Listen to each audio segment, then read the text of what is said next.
Magandang araw, ako nga pala si Ate Lenlen nyo. Ayoko yumaman pero may pangarap ako. Tara, magtrabaho tayo. Ngayong araw nga po pala ay pupunta kami ng Pangasinan. Na-invite kasi kami sa isang pistahan ng aming tropa. Sagot naman daw nila ang pagkain kasi magkakatay sila ng baboy. Ang naiwan nga sa tindahan ni aking anak, si Maymay na negra. Mag-aalas 12 na nga po kami dyan nang umalis. At after 1.5 hour ay dumaan muna kami sa lugawan at para kumain. Pero ang kinain po namin ay hindi lugaw. Hindi ko na kasi favorite yun. Salamat. Mami nga pala ang kinain namin dyan at lumpia. After namin kumain, syempre nilinis ko ng aking mahiwagang salamin at malabo ang mata ng Ate Lenlen niya sa daan. Syempre, kailangan yan. And after 6 hours, nakarating na nga kami ng Pangasinan. Ayan si Mahal lang nagbitbit ng aming briefcase. Nang maleta, hindi briefcase. Nilagay niya nga pala sa kabila niyang kamay. Syempre, napagod na siya pagkatapos ay hinila na lang niya. May gulong naman yan. Salamat. Dito nga pala yan sa Wimali, Pangasinan, kung saan maraming bangus na palaisdaan at tilapia. Ayan o, napakaganda ng view. Bukang liwayway. Ayan na si Mahal, nauna na. Galing sa ano to, abroad, Dubai. Pinagtatawanan ko nga pala dyan siya. Sabi ko, saan ka pupunta? Mag-a-abroad ka ba? Ay, oo, sabi niya. At pagdating nga namin ay sumalubong sa amin ang kanilang aso. Ganun talaga pag welcome dito. Ayan po. Nagmotor kami.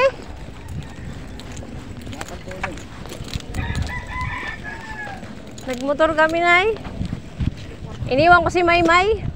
Ay, nasaan si May? Nandun nagtinda. Bantay ng tindahan. Pumuti ka ngayon, oh. Napakabait po ng mga tao dito, lalo na po yung mga magulang at mga kapatid ng aming tropa. Ayan po si Nanay. Nagluluto na po sila ng baboy kasi po ay piyesta nga po ngayon, May 21. Ito po ang kanilang kapatid at ang kanyang tatay.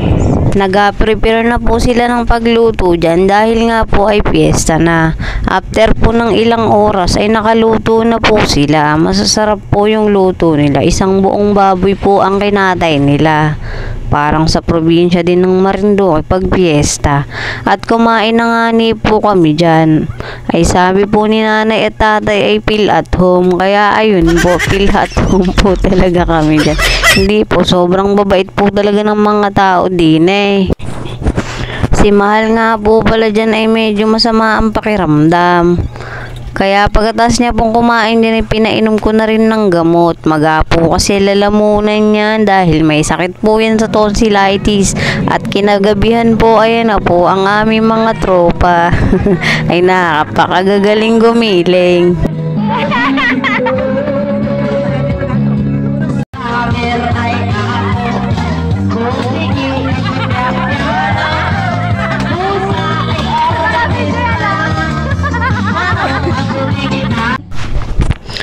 Mga alas 8 na nga po ng gabi dyan si Mahal at pinunasan ko na po. Pinakain ko nga po muna yan tapos pinainom ng gamot. Sabi ko sana gumaling ka na para makainom na tayo ng alak. Hindi ka tuloy makasabay. Salamat. Kaya lang hindi siya pinapawisan. Naka-aircon po kasi. At kinabukasan po ay nagyaya po ang aming tropa na maligo at mag-swimming sa swimming pool. Hindi po dyan bali umarkila po sila ng jeep. Napaka-cute nga po pala dito ng jeep kasi cute to. Salamat. Ayan na nga po at umalis na kami. Mga 30 minutes, wala pa siguro 30 minutes ay nandito na kami sa resort. Bali bumaba na po kami lahat sa cute na jeep. Nakamukha ko. Charot. Eto na nga po pala si Mahal at umupo muna siya dun sa gilid dahil nahihilo nga daw siya. Paano ba yan? Hindi ka naman makakasabay sa ating inuman yan.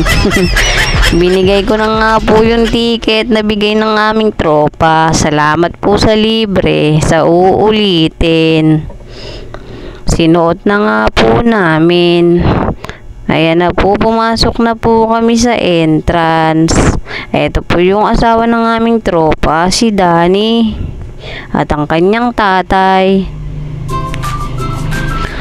Meron nga po palang CR dito na pang lalaki. At meron din pong mga tinda na kape, pang merienda. Ito po yung resort. Pagbaba po namin dyan, meron po pong entrance. Salamat.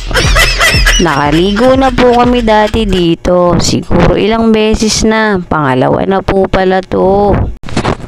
Marami rin naliligo dito kasi nga ay sobrang init ng panahon ngayon.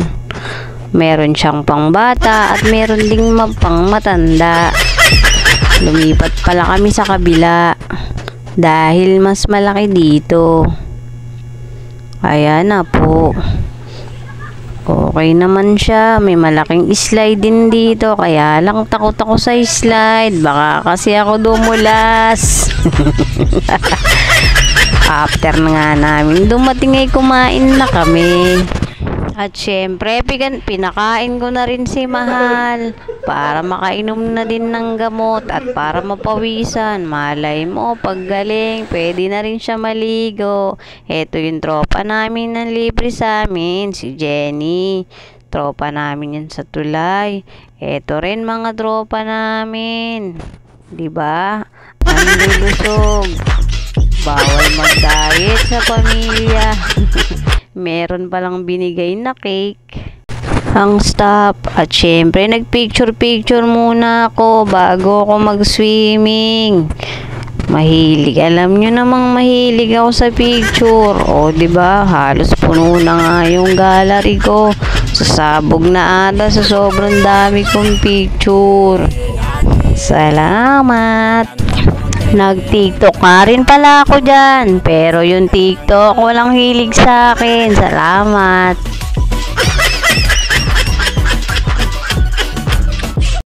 Mga alas 4 nga ay naggayak na kami para umuwi. At kami na lang nahuli.